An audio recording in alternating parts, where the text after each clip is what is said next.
Pues porque usted lo pidió y después del rotundo éxito que fue el episodio pasado. Después de ver cómo las visitas subieron como 4 o 5 veces. Subieron un 200%, güey. Y solo que fue una historia nada más. Ahora imagínate si lo hubiéramos compartido. Imagínate. Si le hubiéramos metido lana más, pues ya. Si hubiera encendido el micrófono. No me cae que si hubieras encendido tu micrófono ahorita ya seríamos famosos, Si estaríamos hubieran suscrito, monetizando. ¿no? Las 100 personas que lo vieron se hubieran suscrito. Estaríamos monetizando ya. Pero bueno, se regresa a este nuevo formato. Ya el episodio pasado ya salió con formato de video.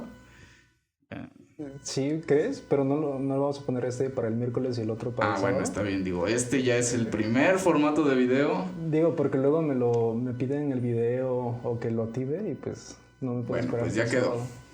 Entonces, estamos estrenando formato ya. Ya hay calidad, ya hay producción. Alguien compró luces. Se compraron las luces, se compró el arte. Y las mandé a pedir precisamente para Un poco sucias, pero ahí están, ¿no? Es que así es. El arte no, ya ves que no entiendo el arte, entonces me las vendieron sucias y dije, pues ya. Pero bueno, el día de hoy hay tema. Gran tema. Gran tema, se preparó, se anticipó. Y hubo una recomendación la semana pasada. Una recomendación. La tomamos. Ver, ¿cuál es el tema? Vamos a hablar de Interstellar. Es algo que tenía que suceder inevitablemente tarde o temprano. Hay que hablar de las grandes cosas, ¿no? De las grandes cosas de la vida. Y pues bueno, vamos a darnos un agasajo, ¿no? A ver qué podemos decir al respecto de una de las más grandes películas de ciencia ficción, ¿no?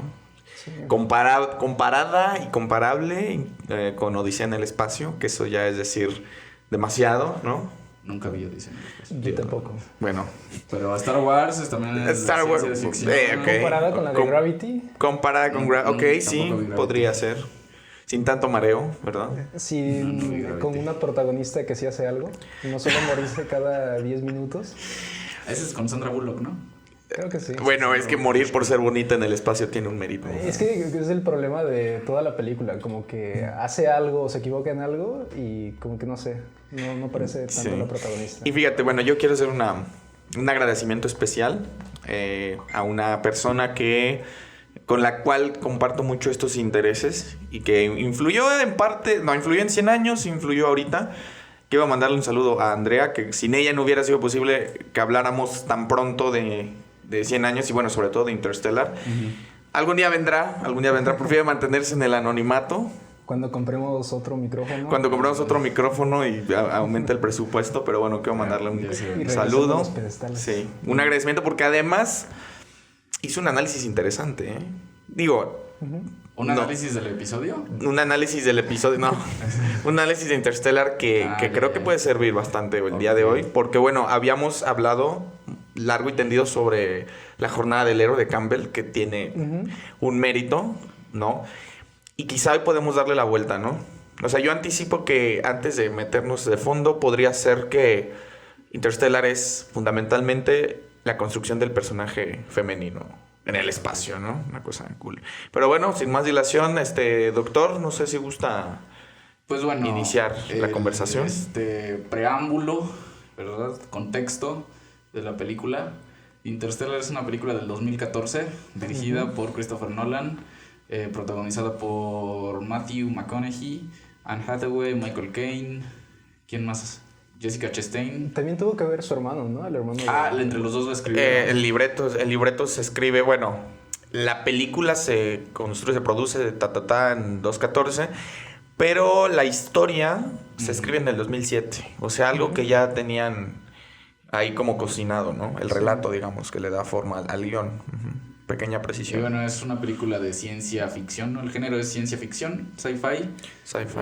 Distopía. De las primeras películas en donde estás en el espacio y sí hay silencio cuando estás en el espacio. Sí, el audio, bueno, ustedes saben más de eso. El soundtrack, yo creo que es una película con una cosa auditiva increíble. Sí. Que ya no son mis territorios, sí, pero... Deja tú la música, ¿no? La mezcla de sonido es un deleite. Pues había un canal, ¿no? De YouTube, Jaime Altozano, el que creo que te pasé una vez. Sí. En donde él hacía como un análisis de la película a través del soundtrack y decía que es curioso que hayan optado por el órgano, que es uno de las creaciones humanas como que más complejas. Porque si ves un órgano completo en una catedral, es una cosa que es casi todo el edificio, simplemente, por todos los tubos, la complejidad. Al rato que edite el video, hace Voy un par de años... No, es que hace un par de años yo fui a la Catedral de Puebla, pero que no sé si es la catedral más grande del país. Si no lo es, me interesaría ver cuál es más grande, porque es una obra impresionante estar en la Catedral de Puebla. Y entras a la catedral y precisamente en medio pero no sé si es en medio o al fondo, que alguien me corrija, está el órgano. Está el frente del órgano y puedes pasar por detrás. Y son unos tubos enormes. O sea, es igual si vas a la catedral de aquí de la ciudad, en los costados, ya ves que puedes como subir a un segundo piso. De ese lado también está el órgano de la catedral de aquí. Son cosas que dices, a su puta madre, ¿no?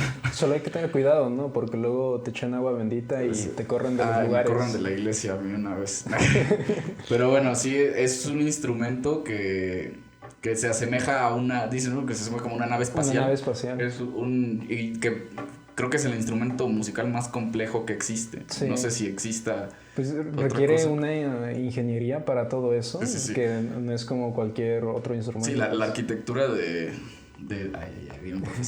los órganos es un pedo, o sea, espectacular. No puede ver 15 pisos de órganos y miles de tubos que te dan un sonido distinto cada uno. Y literal, incluso creo que es más complejo que andar en coche por todos los pedales. Claro, aparte trae pedales. Los cambios. No solo es como la hilera de octavas de un teclado arriba, sino que son como 3 niveles o incluso más. Más los pedales, ¿no? Tienes que andarle bueno. Pero bueno.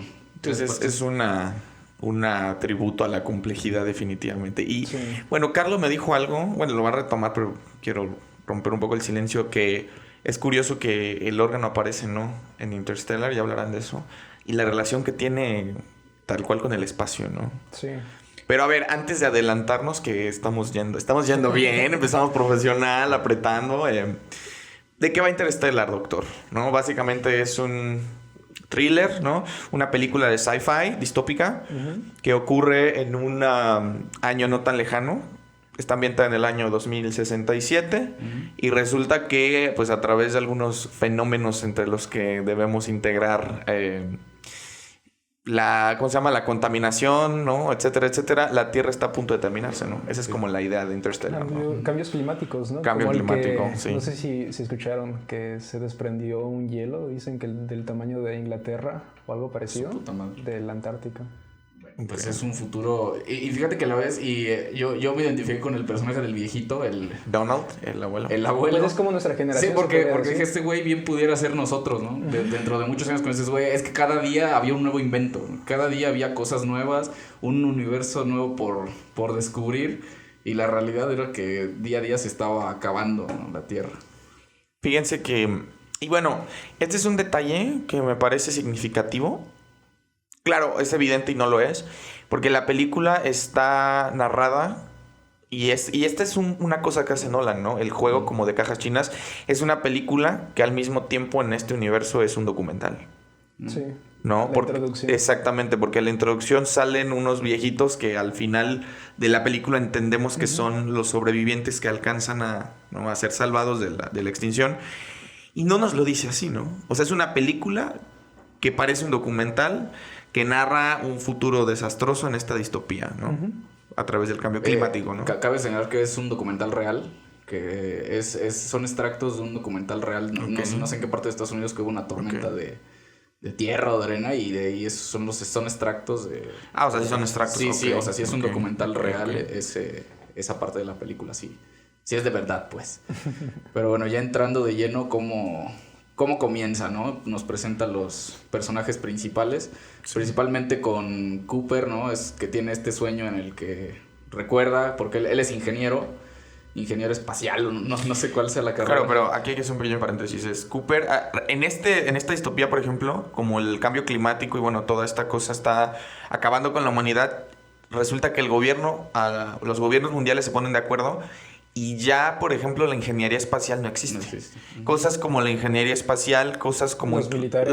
Exactamente, el ejército, ¿no? Incluso, bueno, esta es una cosa que aparece muy rápido, la tecnología tiende a tener un declive, ¿no? Y lo recuerdo porque, no sé si en esta escena donde van a traer a Cooper para hablar de Morph a la escuela. Los textos escolares han sido revisados. Se supone que toman esto de haber viajado a la luna como, pues se cuenta, ¿no? Esa leyenda de propaganda, que siempre fue una soviética. propaganda para ganarle a los soviéticos y que ellos entraran en una crisis y tuvieran un derrame económico. Sí, y la idea principal es que el mundo necesita granjeros, ¿no? El mundo ya no necesita, ya no nos interesa saber de alguna si fuimos forma, a la luna. El hombre ya no ve hacia el espacio, sino ve exactamente, hacia la Tierra. Ahí está el extracto que dice, estamos buscando nuestro lugar en el espacio y ahora tratamos de encontrar nuestro lugar en el polvo, ¿no? Aquí abajo. Sí.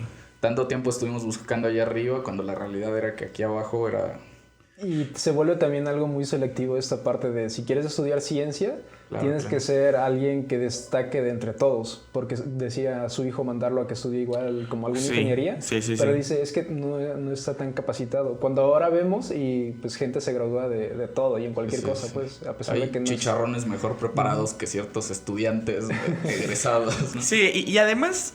Fíjate, algo que me gusta mucho de la ficción de Nolan, que bueno, ya tocaremos ese tema, es que es ciencia ficción, pero no es como tan hiperbólica, no es tan exagerada. Algo que pude percibir es que, por ejemplo, los tiempos que maneja, porque bueno, normalmente en Star Wars no sucede esto de que agarran porque Star Wars empieza así, en una galaxia muy lejana, un elemento como muy común, muy fácil de hacer, es como ubicar la historia en un tiempo muy lejano, muy remoto, ¿no?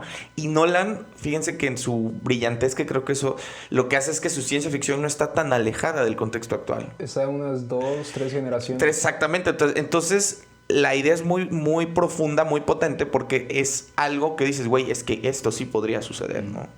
Entonces yo creo que ese primer punto vale, ¿no? Para hablar de Cooper, un astronauta retirado, porque le cancelan el presupuesto, ¿no? Se queda sin chamba y ahora se dedica a cuidar la granja de su suegro, ¿no? Es viudo. También es curioso, ¿no? Mencionabas esta parte del viaje del héroe de Joseph Campbell y se ve como el viaje que tendría que tener Cooper se ve mitigado, de alguna forma se ve cancelado por una anomalía que ya lo explican hasta después, que no era el error de que él se equivocó y por eso creo que se estrelló o la nave se perdió, sino que dentro de esto de los agujeros negros, esas anomalías causaron que el viaje de Cooper, de alguna forma, lo que él tenía que cumplir, se cancelara y ahora tendría que haber tomado otro rumbo, el de ser padre y ser granjero. Sí, claro, la temporalidad también es muy importante y qué bueno que lo mencionas, pero en este esquema, pues bueno, el inicio de la historia es bastante predecible, si tú quieres. Una familia americana típica que está viviendo este cambio climático, esta desestructuración en la Tierra, y bueno, es Cooper, el abuelo Donald, los dos hijos, el mayor que se llama Tom y Murphy, ¿no? Desde el principio de la historia hay un acontecimiento muy especial y específico que le va dando ciertos contornos y que no se va a resolver hasta el final, que es muy al inicio de la película. Recordarán que Murphy empieza a recibir como ciertos señales. Ahora, esto lo quiero decir ahorita porque se me va a olvidar. Algo que me llama la atención es que, y bueno, Carlo también y Jesper tienen un punto muy cañón con la música, que está voladísimo, pero la película empieza y tiene su punto más importante en el librero. No es cierto. La primer toma y la toma más importante de la película, cuando a Cooper se lo traga el agujero negro, ocurren en la biblioteca, ¿no es cierto? Entonces, bueno, solo quería poner los puntos sobre las IES.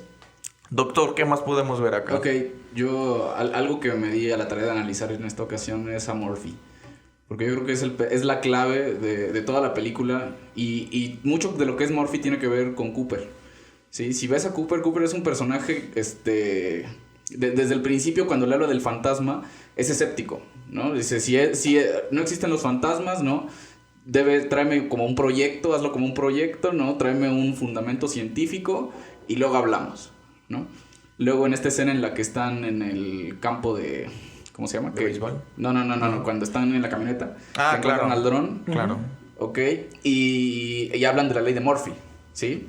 La ley de Murphy dice que si existen posibilidades de que algo pase, va a pasar, ¿no? Paréntesis, bueno, rapidísimo. Las leyes de Murphy son argumentos lógicos o estructurados lógicamente por un teórico que se apellida así Murphy, y básicamente son como premisas, ¿no? Claro. Que se basan en las causales posibles de la realidad, ¿no? Por ejemplo, bueno, y tiene cosas chistosas. Yo recuerdo una que decía como...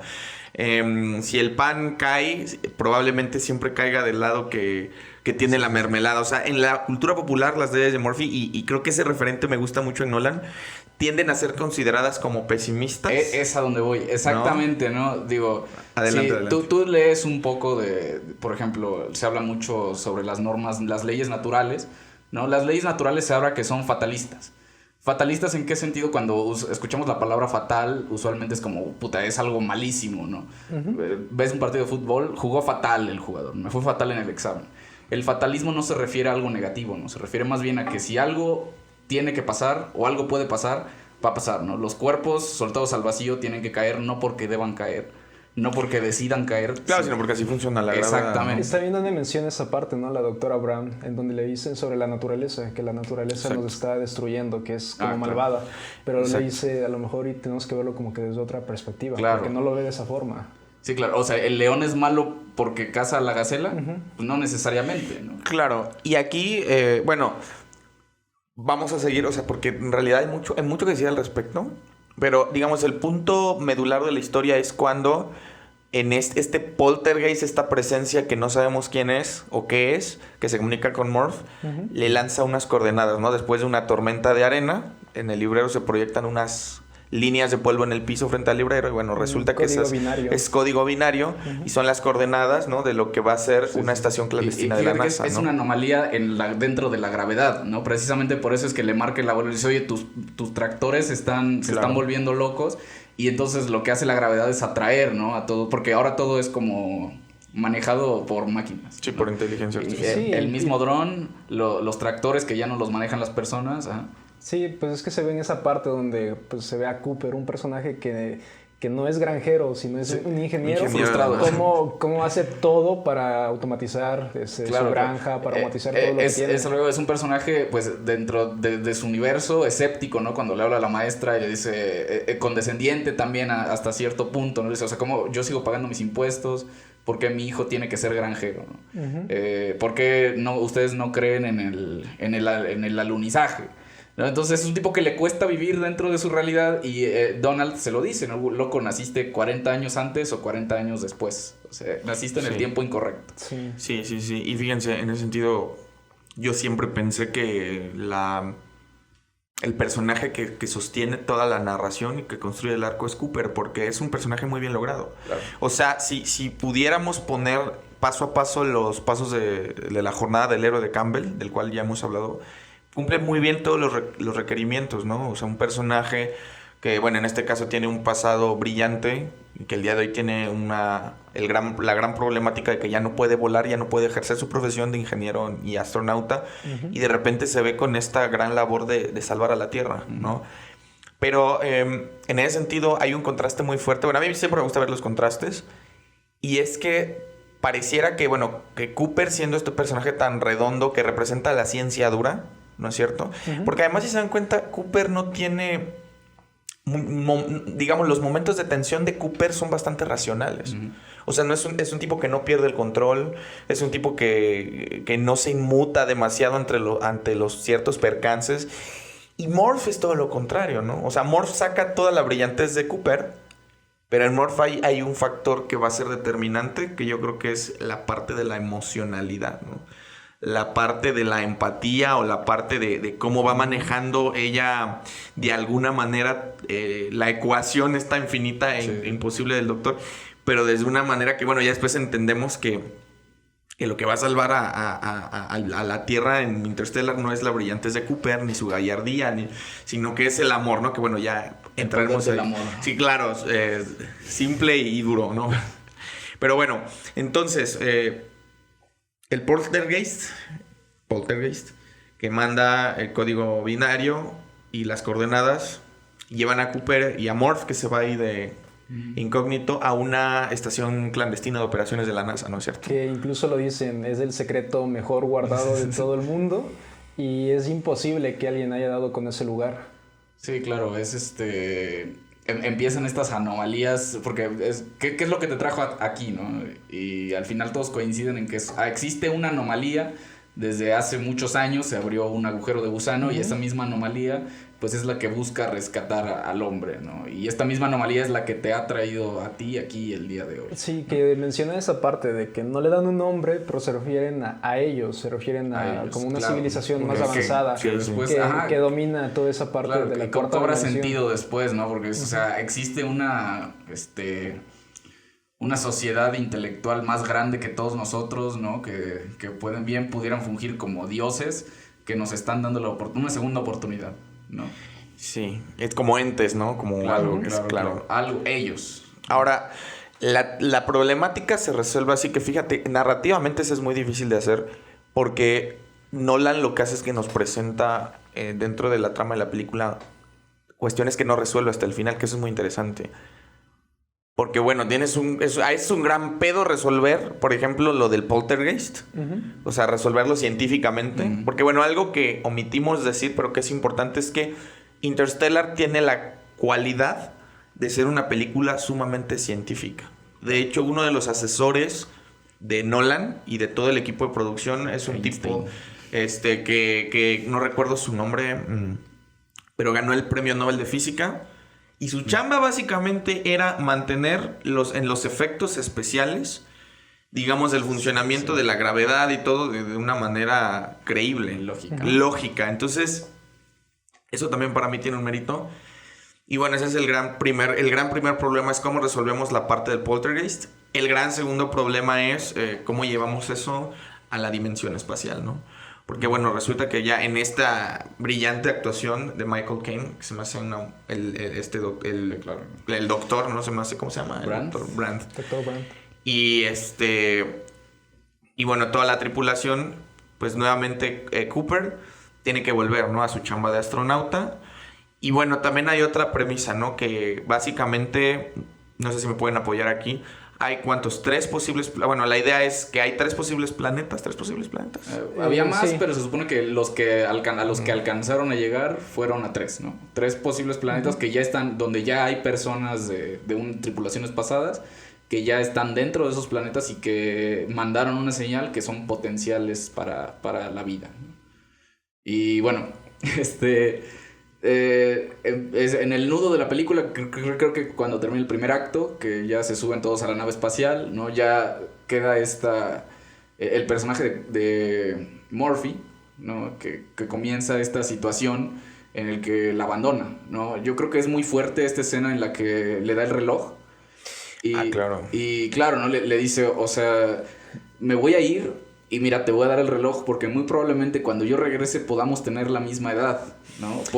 Nuestro reloj pueda que marque en horas distintas, ¿no? Y es donde yo creo que es el conflicto principal, y te lo había comentado hace rato, ¿no? El héroe que no puede ser héroe porque es padre, claro, ¿no? O sea, cuando ves películas de superhéroes, ¿no? Puedes ver, por ejemplo, El Señor de los Anillos, que yo creo que habla sobre el camino del héroe, ¿cómo se llama? La jornada del héroe. La jornada del héroe, ¿no? Los hobbits que viven en su hogar y se van a la aventura y regresan y tal.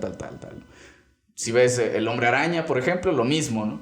Pero no existe una relación, no existe algo que los mantenga, ¿no? En su lugar de confort, que una obligación real que tengan estos personajes, ¿no? Claro. Y Cooper sí la tiene, que es a su familia, ¿no? Entonces tienes que decidir ser un héroe, ser el hombre que va a rescatar a la Tierra, que va a salvar a la humanidad, o ser padre.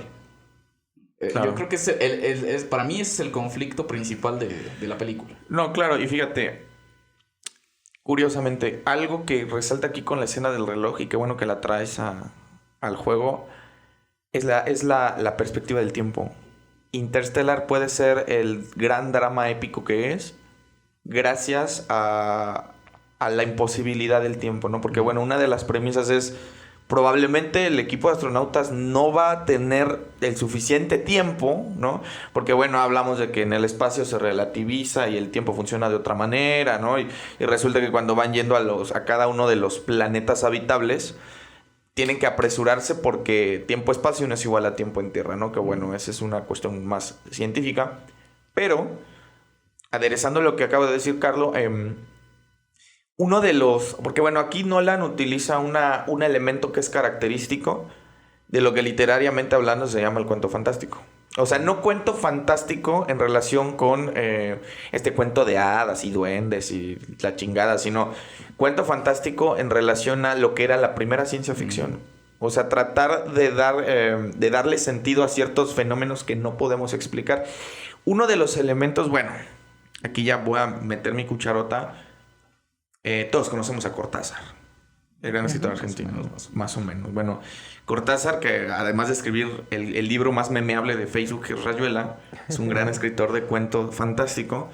O sea, cuento fantástico entendido como ciencia ficción primitiva.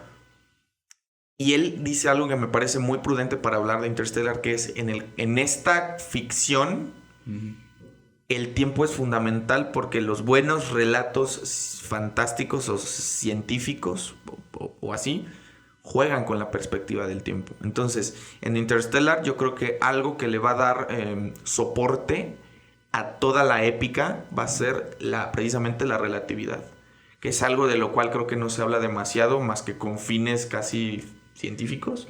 Que incluso se podría decir que de toda la trama de Nolan hay algo que al final no cierra, por lo mismo, de que se vuelve en una paradoja del tiempo, de decir que el mismo humano rescata a los humanos, pero en qué momento tuvo que haber un primer inicio, un primer humano que haya llegado a ese objetivo, pero de alguna forma como que no se aclara nunca en ningún momento. Se sobreentiende de que entre ellos se ayudaron, pero nunca se aclara si hubo primero alguien que hizo ese recorrido y fue a ayudar a los demás para que, no sé, fuera todo más sencillo. Sí. Es lo único yo siento que no cierra en ningún momento. Sí, habla sobre, precisamente, ¿no? Sobre los planetas que son habitables, está como la referencia, ¿no? Al hombre contra la naturaleza, que es el primer planeta, ¿no? Que es donde están las olas, que una hora ahí son como 50 años en la Tierra, una mamada así, buenos años. Luego el hombre contra el hombre, que es cuando van con el Dr. Mann, que es una referencia poco... Que para aclarar, se supone que el Dr. Mann es una eminencia. Se supone que un genio, un grupo de 11 personas lo siguieron detrás dejando todo porque confiaban en él. Y que de hecho fue el pilar para que todo lo que fue viajes en el espacio se pudiera dar. Pero al final te das cuenta de que decía, yo estaba listo para dejarlo todo, pero en el momento en el que te das cuenta que no tienes a ningún humano, ahí es cuando dice incluso no se lo deseo a nadie que tenga ese sentimiento. Que cuando lo encuentran en sueño criogénico, y el vato dice, es que metí el sueño criogénico, pero ya no le puse fecha para despertar. O sea, envié la señal porque se supone que conforme fueran habitando los planetas iban a enviar señales, ¿no? Para decir si era viable conseguir o suplantar la vida ahí. Y este vato dice, yo envié la señal, pero hasta después sabes que el güey le envió por cobarde, ¿no? Porque quería que lo rescataran. Incluso dice que tenía esa tentación de que en cualquier momento solo apretaba ese botón de que las cosas estaban bien y alguien iba a venir, pues, pero... Sí, falsea los datos, ¿no? Pero, incluso el robot lo destruye y lo hackea y todo, pero no estoy muy seguro ahí si lo puso como un contador para que al momento de que lo abrieran, explotara. Pero también ahí tiene algo. Y no creo que se pueda culpar al tipo, o sea, dices, o tú en su situación que hubieras hecho, ¿no? Sabiendo que con presionar un botón te van a ir a rescatar. Ahí está el dilema moral, ¿no? A diferencia de Cooper, que teniendo familia, ¿no? Sabiendo que está dejando algo en la Tierra, el vato dice, bueno, si se me está llamando para esto, si he sido elegido, pues tengo que hacerlo, ¿no? Y el Dr. Mann dice, bueno... En algún momento se quebró y tengo que enviar la señal porque si no me voy a morir aquí, güey. Y también esa parte en donde hacen la decisión, cuando hacen la votación para ver cuál de los dos planetas ir, se decanta que la doctora Brown va porque está enamorada del doctor. Quiere ir al otro planeta, el doctor Edmund, creo que se llama. Pero de alguna forma Cooper se ve muy objetivo, porque dice, de aquí nos están mandando de ese planeta señales de que todo está bien, de que es posible, y más aparte, la doctora Brown había dicho pues que el Dr. Mann era una eminencia en el campo, y es como que, a pesar de que se dieron cuenta de que se equivocaron en la decisión de ir a ese planeta, pero tomó una decisión muy objetiva, es como de, yo quiero cumplir mi misión y pues todo decae que es para acá, y no para esa parte donde incluso la doctora dice que lo hace por amor, lo hace porque tiene una corazonada. Claro. Que al final es lo mismo, ¿no? Con Murphy y con Cooper. El poder del amor es lo que nos rescató, ¿no? Es lo que nos hizo tomar esta decisión. Y bueno, el hombre contra el hombre con el Dr. Mann, ¿no? Sí, yo aquí quiero hacer una precisión que me parece también muy genial de Nolan. Nada más como para ponerle el contexto. Nolan no nada más es cineasta, estudió literatura en Inglaterra, ¿no? Tiene una carrera en literatura. Y él junto con su hermano es un escritor increíble, ¿no? O sea, muchos de sus guiones, no tengo el dato exacto, pero muchos de los guiones, por ejemplo, la primera película de Nolan que cobra pues cierto auge, que toma cierto auge, es la de Memento. Claro. ¿No? Y bueno, que es del 2000, que es muy buena.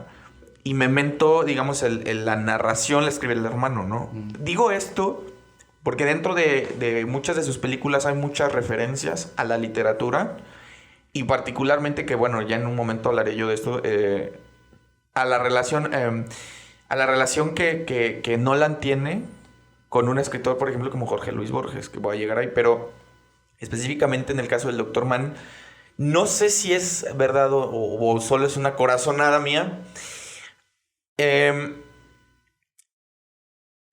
El agujero negro se llama Gargantúa, ¿recuerdan? Sí.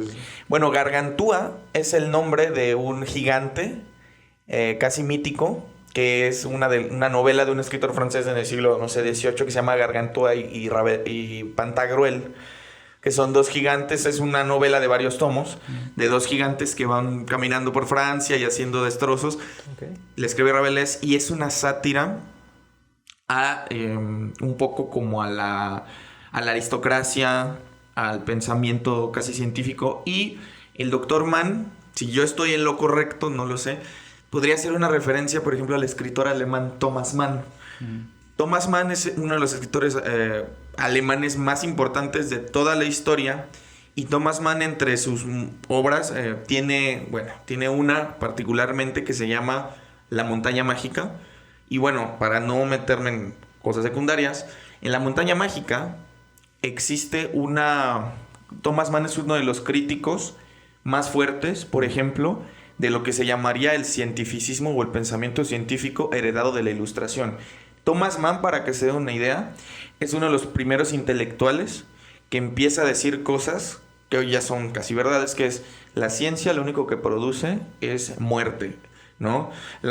Porque obviamente piensen, él escribe en el periodo de entreguerras, sobre todo la Segunda Guerra Mundial con Hitler, y entonces, bueno, no me parecería extraño pensar, porque bueno, el dilema de Thomas Mann es decir, la ciencia y el progreso realmente están ayudando a la humanidad, que creo que es la misma sensación que nos produce Interstellar cuando aparece este personaje tan enigmático, ¿no?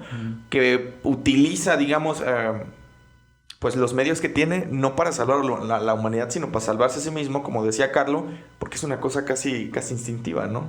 No sé, nada más lo dejo ahí como... No, sí. Sí, porque igual el planeta del Dr. Mann y Gargantúa, pues es como que están muy pegados, son los dos planetas. Y al final resulta ser el planeta más inhabitable, ¿no? Exactamente. De todos. O sea, es el único planeta que el aire es casi veneno, ¿no? Tienes que... Y te das cuenta de esta referencia en donde el primer planeta es todo agua, el segundo es todo hielo, y hasta el tercero, que no lo dicen, pero probablemente ya haya oxígeno tal vez, o algo más habitable. Y finalmente logran escapar, ¿no? El Dr. Mann se apropia de su nave y al momento de quererla, ¿cómo se dice? Pues como... Querer acoplarse. Acoplarla, exacto, a la estación espacial acaba valiendo pito, ¿no? Sí. Bueno, en pero palabras... un efecto grandioso en esta parte en donde ya abre la compuerta que según está cerrada, que no cerró bien, y en ese momento en el sonido esta parte que explota, hace una explosión, pero corta automáticamente cuando ya está en el espacio. Son como de esos pequeños detalles que Sí, podría ser otra película y a lo mejor hubiera dejado la explosión y todo el sonido, pero aquí simplemente explota, corta y hay silencio hasta que ya llegan a la nave donde está Cooper. Claro. De Star Wars no vamos a estar hablando. Es que yo siento que igual, a lo mejor esa película, si no es que hay otro precedente, como que separan esa parte de lo que es ciencia ficción, que tiene ciencia, y esta a lo mejor que sea más apegado a la fantasía. Claro, que yo veo Star Wars más como fantasía, porque pues y no busca decir algo científico. Tan es ciencia que, o sea, no lo predijo, ¿verdad? Pero tiene una imagen, la imagen del agujero negro, que hacen la aproximación a lo que parecería un agujero negro y te das cuenta que 7-8 años después logra captar un satélite, logra captar una imagen real del agujero negro y es tan, ¿cómo se dice? Tan adecuado, ¿no? Está tan bien ejemplificado en la película que no te crees, ¿no? Que el tipo haya estudiado tanto, haya un estudio detrás de todo esto. No, de hecho, dentro de las curiosidades, cuando se publica la película, la sociedad científica saca cuando menos 2 artículos en este debate porque, bueno, en la parte del diseño del agujero negro se llevaron incluso para ciertas tomas hasta 100 horas en trabajo de diseño. Sí. Renderización. De renderización, o sea, que eran no sé cuántos terabytes y terabytes. ¿Cuánto tarda una renderización? O sea, si mi computadora renderizando un video de 40 minutos tardó 10 horas renderizándolo, imagínate. Y es que ahí todos son cálculos matemáticos, porque todo lo que aparece igual en toda esta toma como en 3D y así, todo es calculado para que sea como lo más realista posible. Tan es así que es puros efectos prácticos, ¿no? Que son contadas las escenas con CGI. O sea, sí, de hecho, yo lo que está... Bueno, ustedes saben más de eso que yo, pero dicen que la toma donde Cooper entra en el agujero, ¿no? En el Tesseractor, creo que el Tesseract, exactamente en el... Dicen que esa pinche toma es así como para hacerla y modificar como las dimensiones de la espacialidad. Dice que se llevaron... No te quiero contar, o sea, que fue tal el nivel de rigor y exigencia para una toma de, no sé, ¿qué te gusta? ¿5 segundos? Sí. ¿No? Entonces, es muy interesante, ¿no? Como estos detalles que van como acentuando el rigor de la historia, ¿no? Sí, incluso esta parte del agujero negro, en donde Cooper, a pesar de ser científico, un ingeniero, no entiende cómo al ver el agujero negro no se ve como él lo esperaba, como en la teoría que te dicen, que explican que para hacer el viaje en el agujero negro es como que algo plano, pues, lo tienes más desde algo plano y ya está el doctor cuando doblan la hojita. La hoja, ¿que es Molly o...? No me acuerdo cómo se llama. Pero el doctor, en donde te explica, dice, sí, es que para entenderlo, pues, es en segunda dimensión lo puedes hacer así, pero ya en una tercera dimensión lo verías como una esfera. Claro. Sí.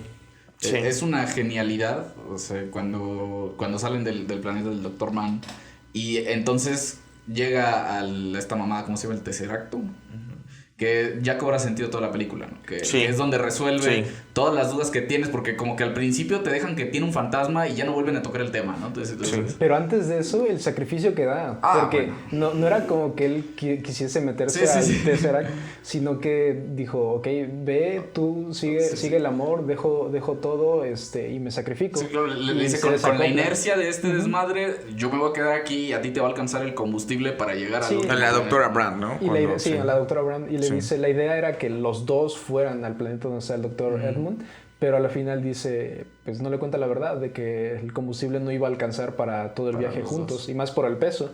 Es de ahí en donde se desacopla, pero igual funciona porque se va tanto Cooper como el robot y sacan los cálculos para poder descifrar la fórmula de la gravedad, para controlarlo. Claro, y entonces se resuelve este conflicto del ellos, ¿no? ¿Quién fue? ¿Quién te mandó aquí? ¿Quién abrió esta grieta interdimensional?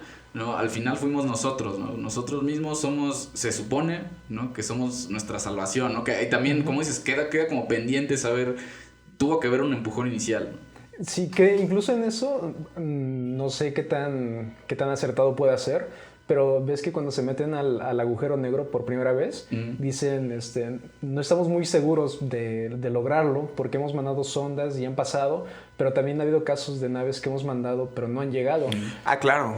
Posiblemente, digo, para tratar de medio explicar el posible de que estas personas que ayudaron a los del pasado en una de esas tal vez alguien se fue y logró descifrarlo. Sí, claro. Entonces, porque eso es una de las respuestas o las incógnitas de la película que no le explican, no te das cuenta hasta que te lo hacen notar. Sí, y queda ahí abierto, ¿no? Uh-huh. ¿Qué fue lo que realmente pasó? Por lo menos ya de mientras te resuelven el problema del librero. Y es lo que pasa con lo del viaje del tiempo, que generalmente se producen paradojas, pero que es muy difícil que se cierren también. En todas las películas, incluso creo libros, es muy complejo cuando te metes con... Y son muy pocas las películas que saben manejar este pedo de los viajes en el tiempo, ¿no? Uh-huh. Muy pocas. Yo te puedo decir que no sé si alguna vez has visto una de X-Men.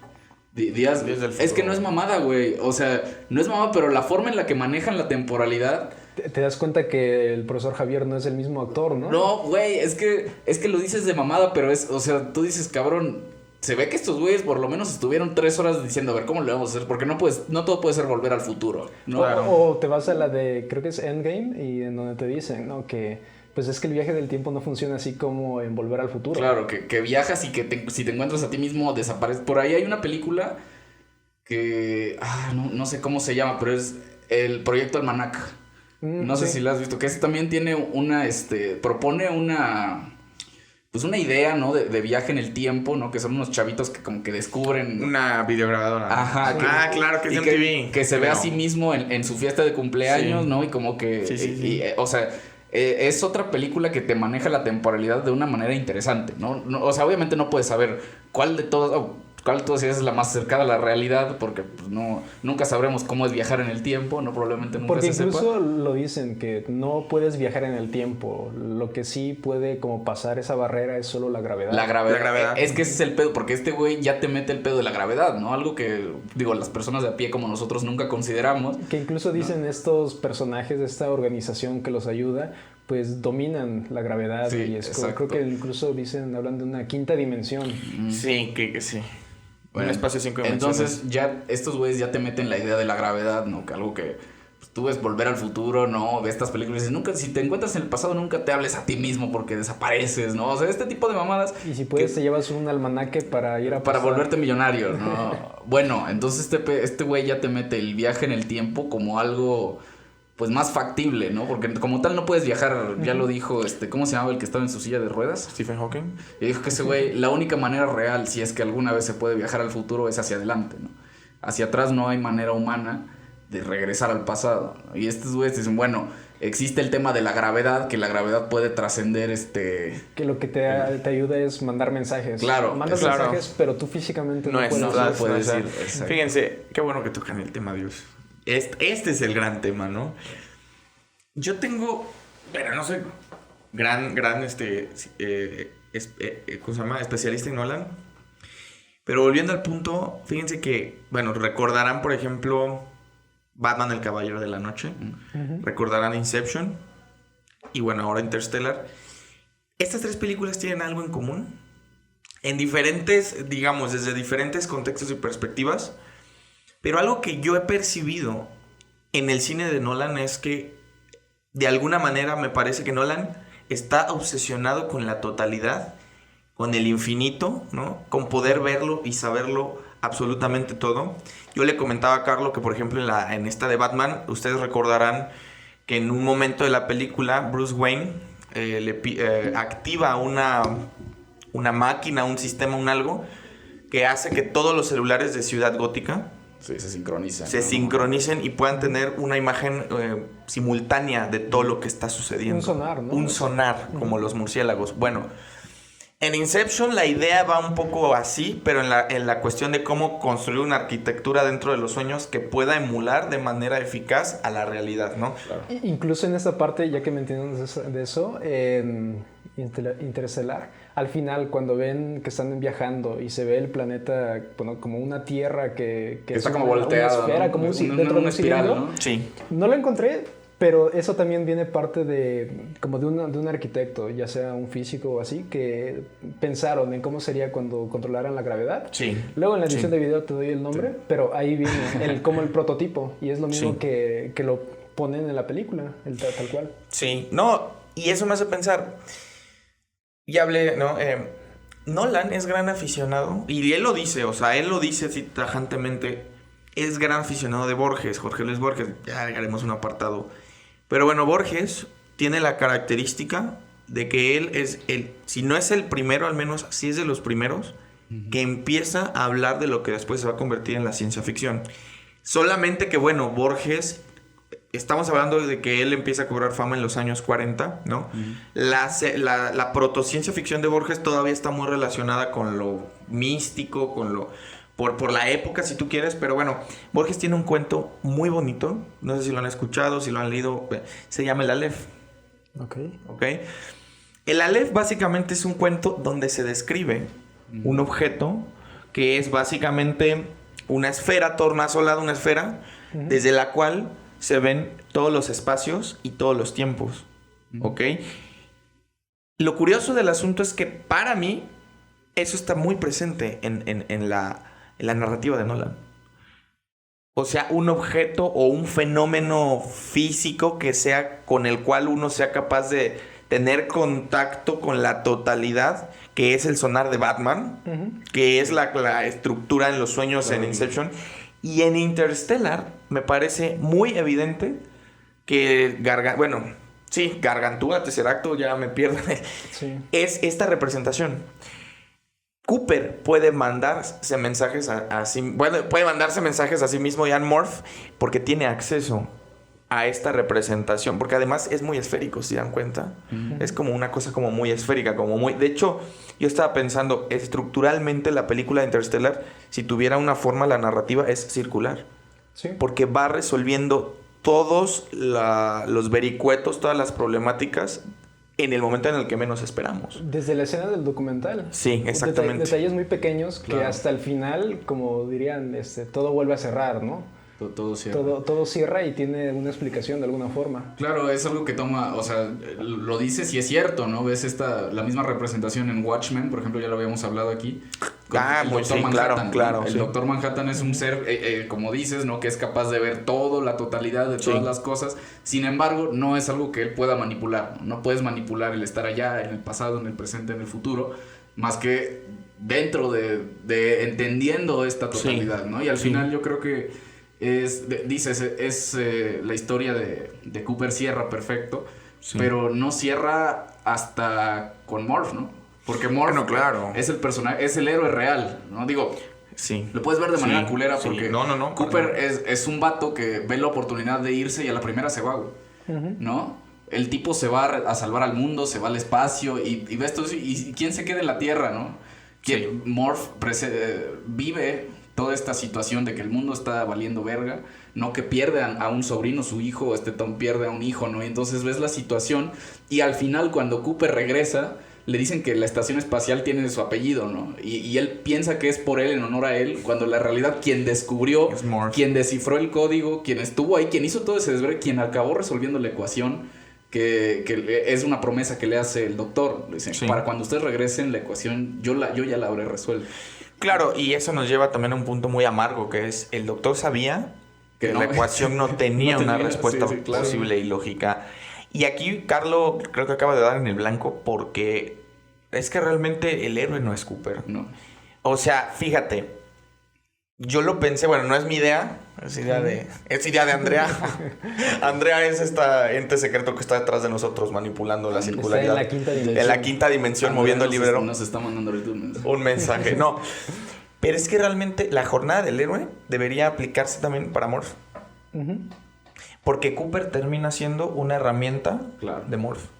Claro, y no al revés, no al revés. Exactamente, porque no al revés. Tú crees que es al revés, tú crees que Morph es la herramienta de Cooper para resolver. Sí. Y es al revés. Sí. Claro. Y si te pones a pensar ese detalle de las anomalías, te das cuenta que los personajes femeninos, que son dos los que destacan, tanto la doctora, como, sí, qué bueno que lo mencionas, como esta Morph, son eso que es distinto a estos hombres, pues, que aparecen en la película, y son los que de alguna forma ven el panorama desde otro punto y ayudan de alguna forma, ya sea porque estaba enamorado del doctor Edmond, se va a otro lugar y se da cuenta de que pues algo ya se estaba preparando, una civilización o algo se estaba preparando, y del lado de Morph incluso le dice, ¿por qué al doctor? El doctor Brown le dice, ¿por qué sigue viendo la ecuación de la misma manera?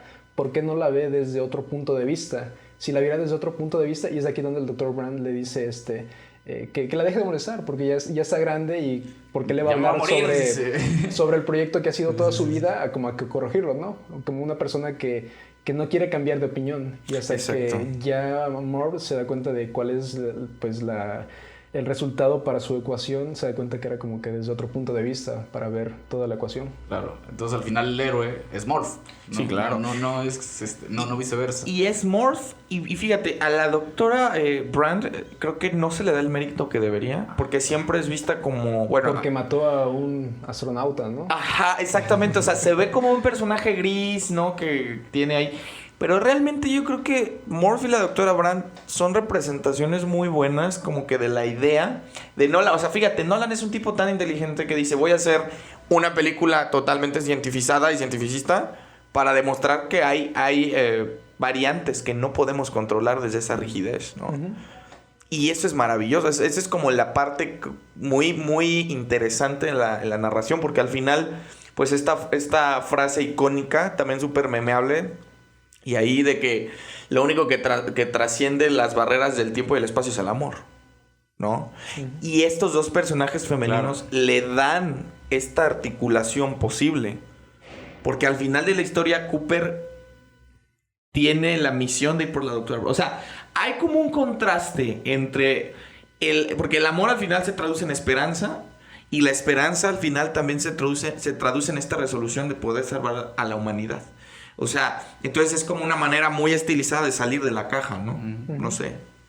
Sí, y no es la reivindicación de los personajes femeninos, ¿no? Sino que los personajes femeninos son la llave, porque tú lo dices al principio, Cooper es un personaje muy cuadrado, ¿no? Él toma decisiones en base a cuáles son las posibilidades de que este pedo salga bien. Si lo ves, ¿no?, como una analogía, tal vez esto, pues estas dadoras de vida, por así decirlo. Porque a fin de cuentas el hombre a lo mejor da su parte, pero pues la mujer...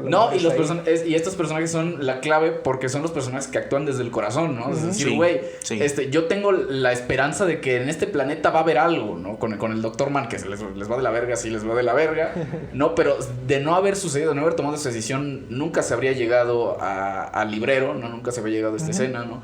Cooper de igual manera cuando regresa, mucho tiempo después regresa a su librero y ve que en el reloj deja la clave para poder para resolver la ecuación. Entonces son cosas que son los únicos personajes que actúan desde una emoción, ¿no? Porque el mismo doctor es cuadrado, ¿no? Dice, o sea, yo voy a resolver esta pinche ecuación y al final la ecuación no tiene manera de ser resuelta, ¿no? De la forma en como él lo ve. Claro, y entonces es eso, ¿no? Son los personajes que si lo ves de esa forma, pues son los personajes héroes, ¿no?, de la película. El personaje los personajes que sirven, que no son la herramienta del personaje que creemos que es el principal, que en este caso es Cooper, sino viceversa, ¿no? Y Morph que al final regresa, vuelve a ver a su hija y ya está viejita, ¿no? Ya es no regresa cuando le dijo que iba a regresar, sino mucho tiempo después, y acaba ella siendo quien obtiene el reconocimiento, ¿no? Sí. Uh-huh. Sí, porque también hay una parte... y no sé, quizás esta es una lectura que yo tengo. Pareciera que Cooper, porque al final este gesto de que la estación se llame Cooper, uh-huh, y que Cooper, obviamente no lo sabe él, pero también nos hace pensar que el móvil del héroe a veces no funciona para todas las problemáticas. O sea, el camino del héroe funciona, uh-huh, sí, pero se reproduce, sí, pero yo creo que aquí trata de darle una vuelta de tuerca, ¿no? Sí. O sea, como que es una idea como de que Cooper es nuestro impostor, ¿no? Uno todo el tiempo está focalizándose en este personaje, porque además estamos condicionados así. O sea, los grandes personajes, son contados los personajes femeninos que tienen este proceso de metamorfosis a través del arco narrativo, ¿no? Entonces a mí sí creo que la jornada del héroe o de la heroína en Morph se cumple a cabalidad, claro, con sus bemoles, pero otra cosa interesante es que Morph no necesita, y eso también me parece muy cool, Morph no necesita hacer como toda la travesía para demostrar que es una heroína, ¿no? Y que puede salvar a la humanidad. Bueno, lo puedes ver, si alguna vez han jugado The Last of Us, que el personaje con el que tú juegas todo el juego es el hombre, ¿no? Sí. Es el hombre, y el personaje que es, piensas que es el personaje principal, es el personaje masculino, ¿no? Sí. El hombre adulto que sirve como figura paterna para... Y bueno, al final resulta que el personaje que es la clave de todo, ¿no? Y el personaje que hace cambiar al personaje principal y el personaje donde recaen todas las responsabilidades, todas las emociones y que al final es la clave, es el personaje femenino. Y es este personaje que piensas que sirve de apoyo, que piensas que es pues sí, el personaje secundario, ¿no? El actor de reparto. Sí. Y la realidad es que este personaje, el personaje principal, actúa en función de este personaje secundario, sí. ¿no? Sí, totalmente de acuerdo. Pero bueno, finalmente cierra la película, es una genialidad. Sí. Y yo creo que ahora queda hablar de otro punto de la película que para mí es una genialidad. Es algo que yo creo que la película no sería lo que es sin el soundtrack, ¿no? Yo creo que el soundtrack es no sé por qué no ganó Oscar a mejor a mejor mezcla de sonido. Creo que a mejor mezcla de sonido sí lo ganó, pero mejor música creo que no lo ganó. Y yo creo a que lo mejor le faltaba una canción que tuviera letra. Yo creo, que, pero se cantan por eso. No, es la primera escena de la película comienza con el tema, no sé cómo se llama el tema de Cooper, creo que se llama. Uh-huh. ¿No? Que hace rato que estaba viendo el análisis que habías comentado hace rato y lo había olvidado por completo. Y ayer que lo vi, lo pude notar, ¿no? El personaje, la nota que es el tema principal de Cooper, ¿no? Que es un leitmotiv, que cada vez que sale Cooper, se supone que es el héroe, suena esta música, ¿no? Y es una nota primero mayor y un instante después es una nota menor, ¿no? Si tú has tocado alguna vez algún instrumento, sabes que las notas mayores son bonitas, ¿no? Reflejan algo lindo, ¿no? Muchas veces lo representan como un solecito, ¿no? El mayor. Y la nota menor es más triste, ¿no? Una nota menor es algo más decaído. Más ¿no? melancólica. Más melancólico. Y es esta dualidad, ¿no? Porque primero es la nota mayor y un instante después la misma nota, el mismo acorde en nota menor, ¿no? Y digo, yo lo puedo decir como la dualidad que tiene este personaje para ser el héroe, pero que no puede serlo, sí, ¿no? Totalmente de acuerdo. No puede ser el héroe porque tiene una responsabilidad aquí, ¿no? Es el tema de Cooper. Y a lo largo de la película nos van presentando más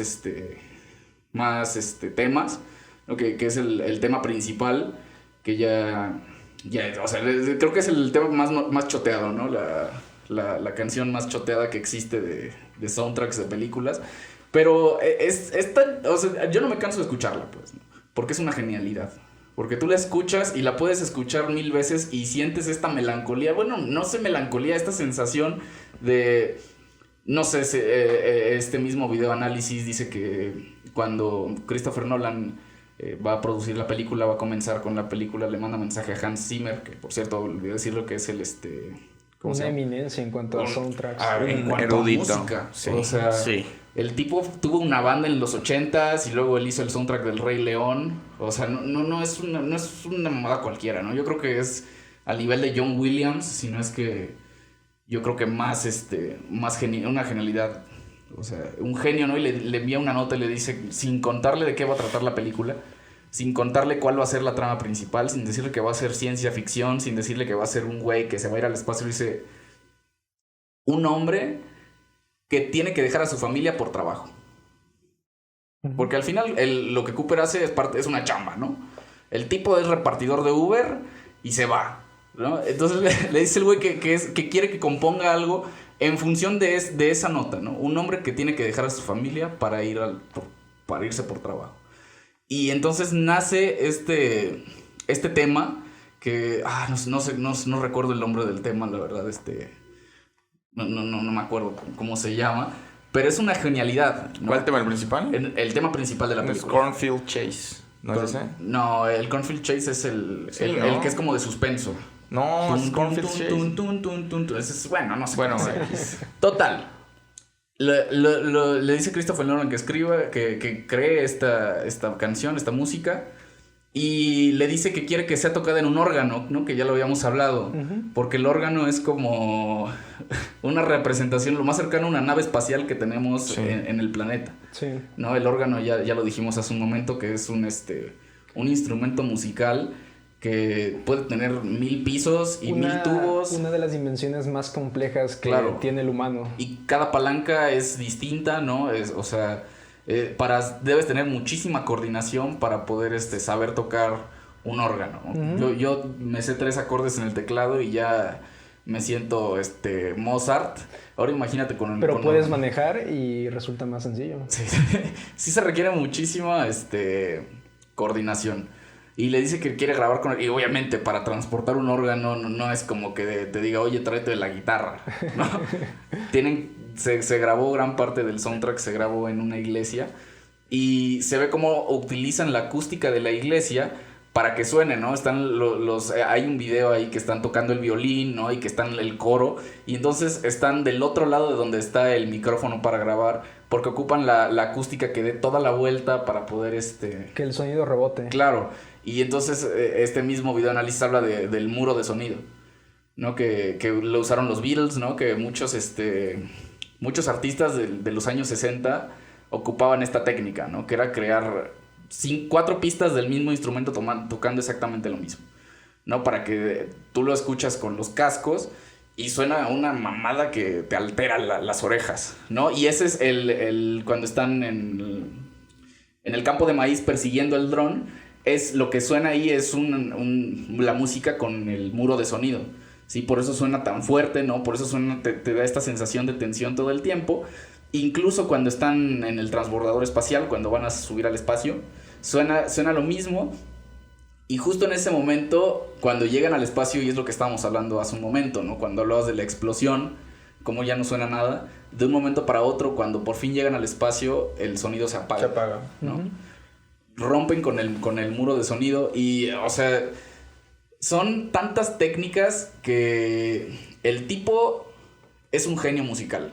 Sí. O sea, no hay otra manera de describirlo, ¿no? Y no es porque no son leitmotivs como tal, no, un leitmotiv son estas notas musicales que suenan o que son características de un personaje o de un espacio en específico. Que un ejemplo muy fácil yo creo que sería el de Hobbit, el del Señor de los Anillos, en donde se escucha cuando empieza la película. Claro, no, por ejemplo, el leitmotiv del Anillo Único de Poder es el tun tun turururururun, o el de Star Wars, el de la Marcha Imperial. Claro, cuando aparece, claro, yo creo que ese ejemplo es mucho más práctico. Cuando aparece Darth Vader en todas las escenas siempre suena la Marcha Imperial, ¿no?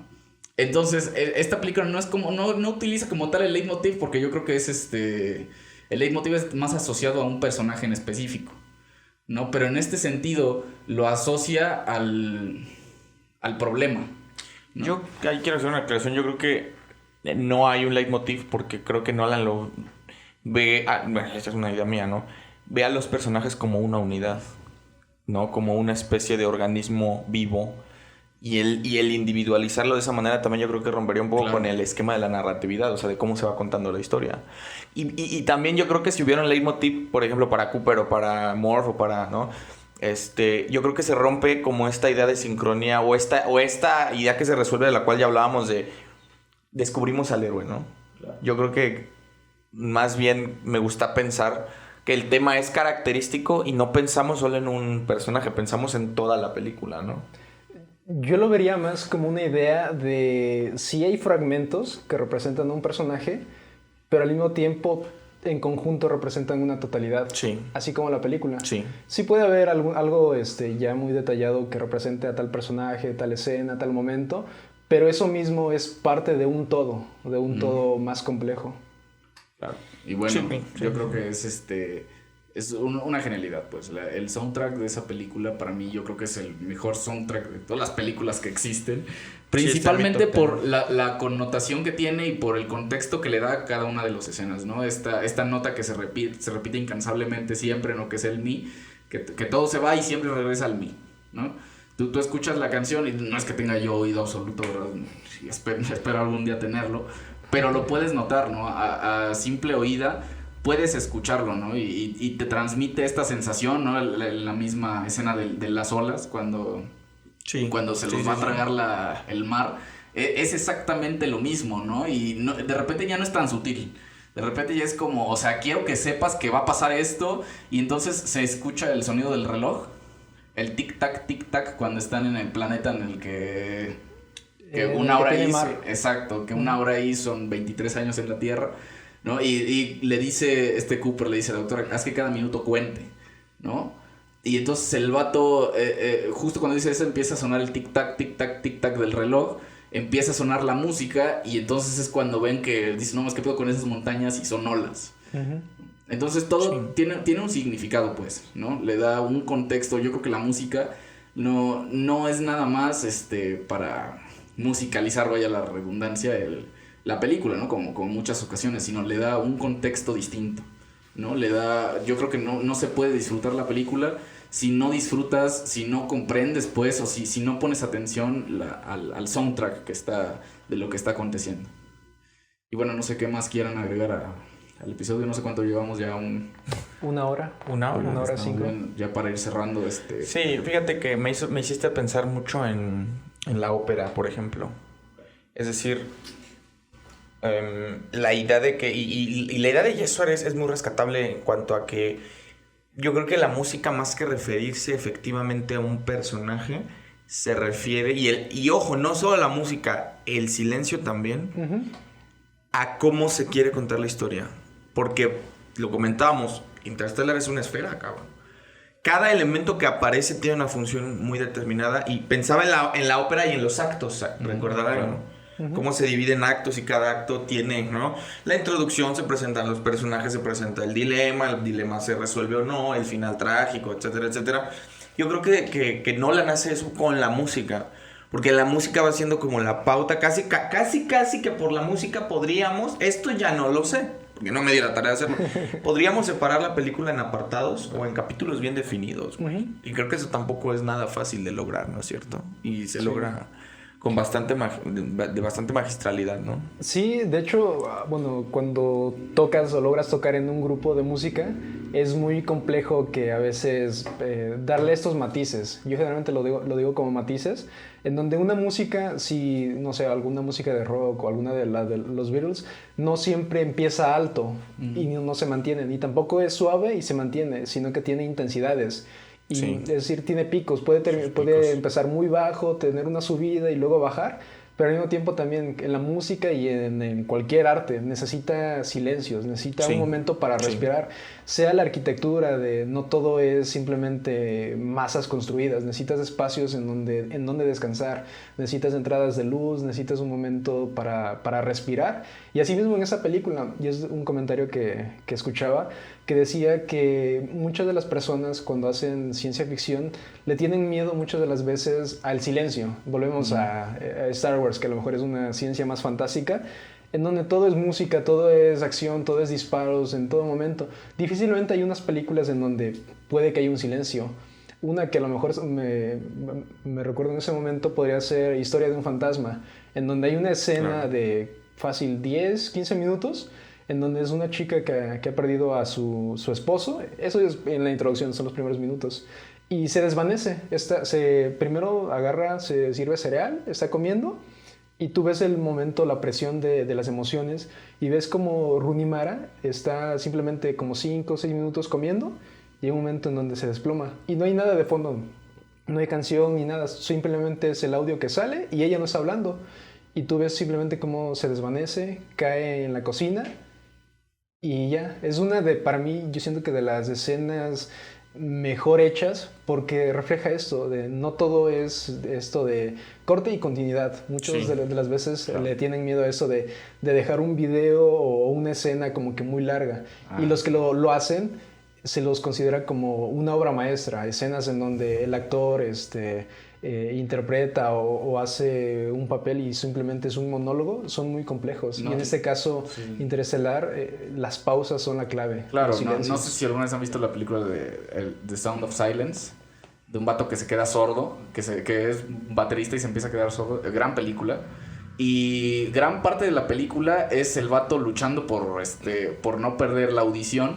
Y hay tramos de 20 minutos de película, en que no hay un solo sonido. O sea, más bien no hay una sola vocalidad, no es gente hablando. Son toda la gente haciendo sus cosas con lengua de señas, ¿no? Moviendo las cosas. Y es como dices, o sea, el pedo es saber manejar el silencio. Sí. ¿No? Porque como dices, ¿no? Grandes películas de ciencia ficción el enfoque es más que el ritmo, ¿no?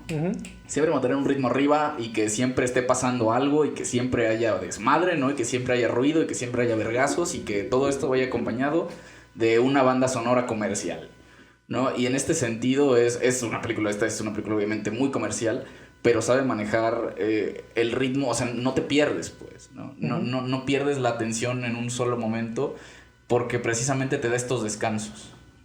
Como esa parte en donde yo creo que es la escena en donde alguien ve la película y siempre llora. Cuando después de haber estado en este planeta, pasar creo que no sé, 40 años o cuántos años, y se da cuenta de que tiene mensajes que le habían llegado. Y esta escena en donde escucha, bueno, primero en la de Tom, que le presenta a su pareja, luego le presenta que espera a su hija, y luego esta papelona dice, tengo tanto tiempo sin mandarte este video, y no sé ni siquiera si lo estás escuchando, y donde le dice que acaba de perder a su hija, y que decidió pues hablarle. Y tiempo después ve la escena de Morph, en donde es ese meme, en donde se colapsa. Colapsa totalmente. Pero bueno, gran película. Mucho contexto, bastante. Ya es momento de ir cerrando.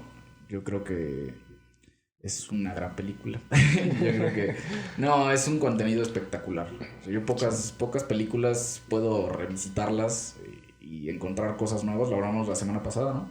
Este tipo de contenidos que cuando regresas y lo vuelves a ver tiempo después, ya son cosas distintas las que te mueven. Y eso que no has visto Kimi no Na wa, que ahí si quieres hablar de viajes en el tiempo, de soundtrack, esa es otra onda. Ya vas a empezar. Y eso que no has visto Volver al Futuro 3. Y eso que no has visto Shingeki no Kuko. ¿Cómo se llama esa mamá? Ya, en Chile no vamos a hablar. Mejor ve El Gato con Botas. De aquí, un resumen. O sea, de aquí no vamos a hablar de pinches películas japonesas. Akira. No, apenas vimos una película que también está muy buena de una... como Your Name, que también maneja la temporalidad bastante. Es la que te digo, Your Name. Esa película también está muy buena. Y esa, si escuchas el soundtrack, yo esa siempre la recomiendo. Tienes que verla 3 veces. Una la ves así nada más para darle el vistazo rápido. Claro. Otra la ves viendo algún video que te explique y algún video que te explique el soundtrack y disfrutas todo. Y el último, para disfrutar lo visual, velo doblado en español. Porque a veces los subtítulos pues te pones abajo, a menos que sepas japonés y lo puedas ver. Pero bueno, yo creo que son pocas las películas que consiguen esta consistencia, ¿no? Cuando se habla sobre el tiempo, ¿no? Y no necesariamente con viajes en el tiempo, ¿no? El mismo Tarantino de repente en sus películas habla de una temporalidad distinta, ¿no? Mientras aquí está pasando esto, te está contando algo que ya pasó o que está por pasar. Y son pocas las personas que te atrapan con manejando este tipo de temporalidad. Sí, y es que fíjate, la temporalidad y esto que hablamos de la relatividad en el tiempo siempre es atractivo, pero creo que tampoco es muy fácil de hacer, ¿eh? Uh-huh. O sea, creo que la música, como decía Carlos, es el ritmo, totalmente de acuerdo. Estaba pensando nada más como dato extra, yo recuerdo que leí un cuento de Alejo Carpentier, que no sé, creo que el cuento y el libro de cuentos se llama Concierto Barroco. Y básicamente me hizo recordar mucho porque, haz de cuenta, el cuento es a un tipo está en un teatro en La Habana y lo van a matar. Okay. Y entonces el tipo sabe que lo van a matar. Y entonces todo el cuento es como el tipo sale del teatro y empieza a huir, pero al mismo tiempo creo que están poniendo una pieza de Beethoven o de Mozart. O sea, se llama Concierto Barroco porque el tipo está saliendo del teatro porque sabe que lo van a matar y al mismo tiempo está sonando adentro Mozart o Beethoven. O sea, lo que voy es que Nolan hace un poco eso, güey, ¿no? O sea, en los momentos de más tensión, pum, se apaga. O sea, porque algo que también decía Jesús, que es muy significativo también, es cómo el espacio es un silencio, pero es un silencio muy profundo, güey. Sí. ¿No? O sea, es el silencio así casi absoluto, si es que eso existe, güey. Y también le da ritmo y continuidad, ¿no? Como a la historia o al conflicto que va a resolverse posterior. Pero bueno, nada más quería hacer esa nota al pie. ¿Tú con qué quieres cerrar eso? Pues es una película genial, ¿no? Muy bella. Sí, una película muy recomendada. La puedes ver y a lo mejor no entender mucho de lo que dice ahí, que pues yo creo que no es el punto de entender lo científico que pasa, que de alguna forma Nolan se encargó de que fuera lo más acertado posible y no preocuparte en a ver cuánto tiempo se quedaron en tal planeta, ok, equivale a tantos años, hacer las sumas como que no es el punto, sino más que nada como que disfrutar y ya si lo revisitas otra vez, tal vez encontrar estos detalles o hacer énfasis en los detalles que son muy bien cuidados. Bueno, ya vamos a cerrar. Yo quiero pedirte que te suscribas, por favor. Por favor. Porque la Ese neta, era el inicio. No, si llegaste hasta acá, de que es que vamos a hacer la rifa.